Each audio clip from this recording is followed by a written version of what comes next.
bu bees bi ci am donc xam nga lu ma ko wax ma ne ko ñun mun nañ nekk sax seen assistant di leen xelal ça veut dire que ñun on est dans une disposition vraiment constructive waaw nga xam ne suñu expérience ak suñu savoir-faire mun nañ ko nekk mun na nekk à leur disposition te en réalité les think tank loolu mooy seen liggéey état yi daf leen di utiliser di leen consulter di leen wax lii lañ bëgg bu ñu amee projet nii la ñuy def et cetera mais mënoo am des trucs ba pare nga ñëw doo leen bu ñu la bindee sax doo leen tontu man dama bind naa Diomaye tontuwuma ça m'a fait très mal je comprends pas. ok oui est-ce que liñ doon finalement liñ doon xeex ci Macky Sall wala doon ko ragal est-ce que bu ñu gaawantuwul changer système bi comme ni nga ko waxee comme ni ñu ko diggee askan wi est-ce que du même état bi même système bi moo fi nekk te bu boobaa éternel recommencement la. tu n'as rien échec de la classe politique. boo waxee loolu comprendre. ah. Sénégalais ils ont voté à combien à 54%. est-ce que loolu ngay analyser.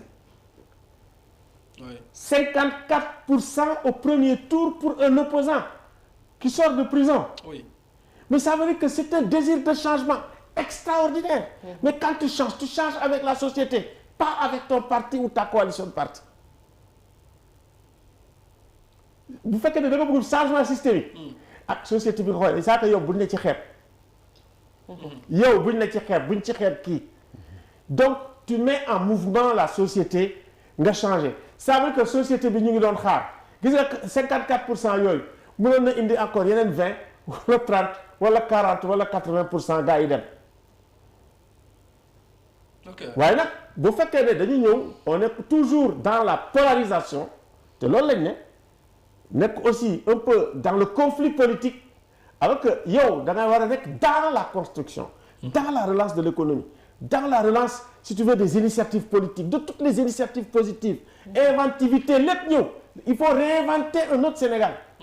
te kooku mais dañ ci ne te xale yi ñu ngi ci ay idées yi am boo gisee ñuy génne sax mais malheureusement c'est dans le cadre de la malveillance ak critique ak saaga ci nga gis imagination bi di génn maintenant c'est le leadership politique qui doit insuffler un nouveau souffle waaw daal di fexe ba nga xam ni voilà léegi dama leen di dajalee ñu waxtaan et cetera ça n'empêche pas ñi ñu war a poursuivre leen waaw bu boobaa sax da nga gis ñu bari ñooy porter la lutte pour la transparence et pour la reddition des comptes indi ci ñëpp mais moi je pense que il faut ñu bañ a jàkkaarloo waaw yéen da ngi dem ñu ngi dem loolu dafay fàttali rek taayu jëkkee oui ça veut dire ça génnewuñ ci gatsa waaw yéen a ngi dem manifester dañ leen fa fekk daañu ñafante mais c'est pas possible tey yow yaa amee yow caq en or nga am tey loolu la xale yi di waxante ci seen biir est-ce que duñu dem ba yegg foo xamante ne ay frères di ay sénégalais li gën a garaaw koy dem nañ ba des responsables de Pastef dañuy wax naan bu justice arrêté wul ñenn ñi wala deful liggéeyam ñoom dañuy génn fajal ko seen liggéey naa loolu yëpp formation moo koy andi. Waly Diouf Bodiang wax na lu mel noonu par exemple. ma ne directeur général. formation moo koy andi et puis leadership politique ak leadership institutionnel yu fort ñoo koy andi nga xam ne léegi tu as l'état gis nga autorité état. ak pouvoir bokkul pouvoir mooy ngay exercer sur la base de la contrainte des règles autorité mooy nga xam ne nit ñi dañuy accepter sa autorité accepter li ngay wax ànd ak li ngay wax parce que da nga leen di convaincre te li ngay wax daf leen di kii donc il faut que ñu utiliser li ñuy wax les institutions invisibles mooy la confiance soo amee un statut de défiance défiance bi nga xam ne nii la tollu tey mais bu fekkee ne état nga da ngay toog nga waxtaan parce que quand même boo xoolee défiance bi dafa mag. tu as le pouvoir tu as la légalité yaa amee sa assemblée nationale yaa amee sa truc mais bu ko exercer de façon tyrannique et autoritaire non utiliser force boobu maintenant avec la persuasion nga waxtaan nga déglu ñun ci nga waxtaan ak ñun ça c'est extrêmement important donc c'est important ñu bañ am une confrontation. c'est nul totalement nul par rapport ak fi nga xam ne foofu la ñu àgg ak alternance bi ak li ñu war a construire ñoo waruñu tal ay ñii non tey dañu war a tal seet nan la ñuy relancer économie nan la ñuy mettre en mouvement de manière à ce que ñëpp àndandoo parce que d'abord di wax économie danañ la dette est soutenable voilà da ngay net sax am na ay solution yoo xam ne El Amine Lo waxul woon loolu de. nga ni la dette est soutenable ma ne El Amine Lo waxul woon loolu. El Amine Lo moom waxul woon loolu waxul woon ne la dette est soutenable mënatuñoo leb fenn la wax. dama lay dinaa ñëwaat ci affaire boobu rapidement parce que man sama gis-gis bu fekkoon ne peut-être am na loo xam ne def nañ ko peut-être duñu àgg fii mais li ñu am ni c'est pas je pense que mun nañ cee génn su fekkee ne dëgg-dëgg gérer nañ ko avec intelligence gérer nañ ko dans la sérénité gérer nañ ko dans la concertation avec les Sénégalais dañ ciy génn parce que quand même pays bi il est crédible ce pays est crédible ñoom ils sont crédibles mais bu ñu vendanger seen crédibilité di nekk di xuloo ak ay affaires yoo xam ne jaru ko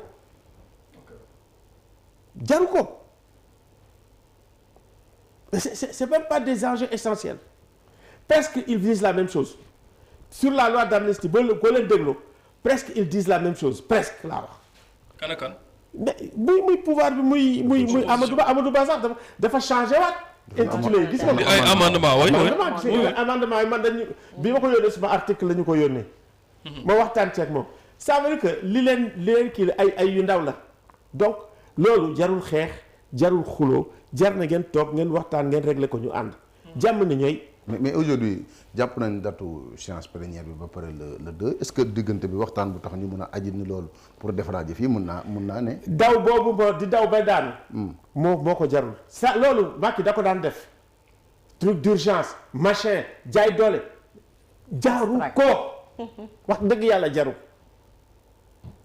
kii d'urgence loo xam ne mun nga ko faj mu yomb wax dëgg yàlla jarul ñun ñi di génn ñu manifester indi ay bruit ñuy photo di defar sincèrement loolu ak problème yi nga xam ni moom la ñu am vraiment jaru ko pour man jaru est-ce que kon jarul ñu bàyyi loi bi rek bañ koo abroger léegi su ko defee comme li nga wax ñi nga xamante ne ñoom la enquête nañ ubbi enquête ñu bàyyi loi bi comme loi bi ubbi enquête ñëpp dal enquête avec une commission indépendante avec une commission totalement indépendante avec des gens bien ñu ne leen enquêter leen ngeen dem ngeen indil ñu ay solution mais loolu li ma siy ragal mooy xam nga aujourd'hui boo dee xool. mais kooku obligation la pour état bi. waaw mais boo dee xool par exemple ñi nga xam ne ñoo ànd ak Ousmane Sonko par exemple moom moo ngi koy xaw a junj léegi dafa am ay nit ñi ñoo xam ne dañu jàpp ne li fi xewoon ñoom la par exemple ñoom dañuy wax ay ku demee nag Moussa Fall commissaire yàgg yu ni mel nga xam ne Ousmane Sonko bëri na lu leen tudd maintenant bu fekkee dañu def enquête ñu ne par exemple am na ay balles réelles yoo xam ne xëy na jóge na ci force de l'ordre yi wala dara mais bu boobaa. dañuy taxaw ne amul pardon parce que ñooñu mënuñ leen a baal parce que li ñu def ñoo ko tey. donc mën na indi yeneen problème ah. xam nga xuma egguma foofu. non man maa wax loolu. man maa poser une hypothèse. sama démarche. oui démarche bi may proposer. mooy te démarche boobu moom la état bi war a am. c'est une obligation d'enquêter c'est une obligation la première des obligations mooy nga enquêter ci li xew foofu en tant que état souverain nga mettre une commission d'enquête mu enquêter. ni la lii moo am lii mooy responsabilité yi ñi lii lañ war a def lii lañ war a def lii lañ war a def kooku déjà Macky defu ko ñoom ñoo ko war a def.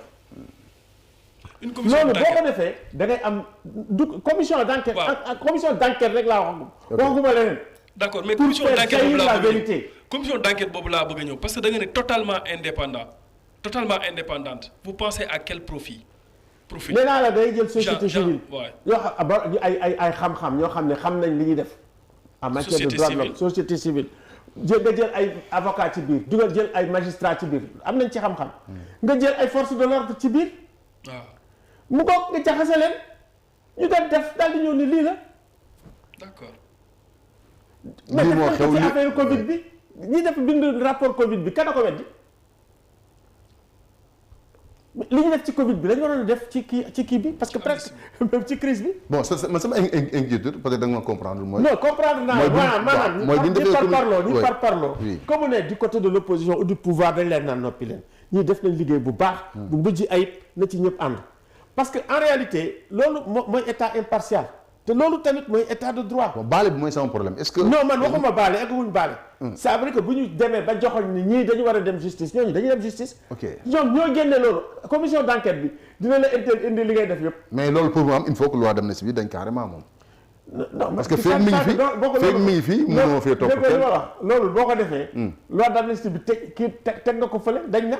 doo tuddati sax. dama comprendre li mu wax xam nga daf ne xam nga moom daf ne li mu wax dafa mel ni gars yi dañ ko déggul daf ne mun nañ bon su ma comprendre. waaw mun nañ bàyyi loi d'amnistie fa mu nekk mais comme loi d'amnistie couvrirul torture meurtre yooyu noonu nga lim yooyu noonu léegi ñu ubbi enquête. ci yooyu noonu ndax yooyu am na. jeex ci yooyu noonu.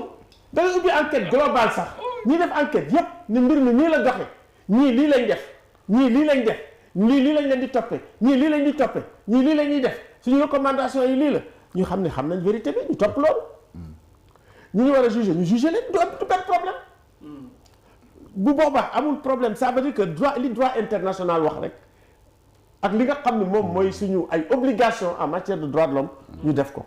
ok day mooy yi nga xam ne amnistie bi couvrir ko quoi mooy te nga lim leen léegi. exactement ku ko def yoon topp la. exactement maintenant man sama dernière question parce que temps bi jeex na mooy aujourd'hui dama seetlu lu yàgg ba tey ñun suñuy alternance donc nous sommes dans une très grande démocratie mais dafay rimer ak violence à chaque fois bu ñu waree def alternance chaque jour da ngay dégg ay dès 2012 c'était 12 morts bii on parle de 86 morts suñu fàttalikoo ay 88 93 96 peut-être mën naa jëm sa ba ay années 62 Dia Senghor alors aujourd'hui yow en tant que société civile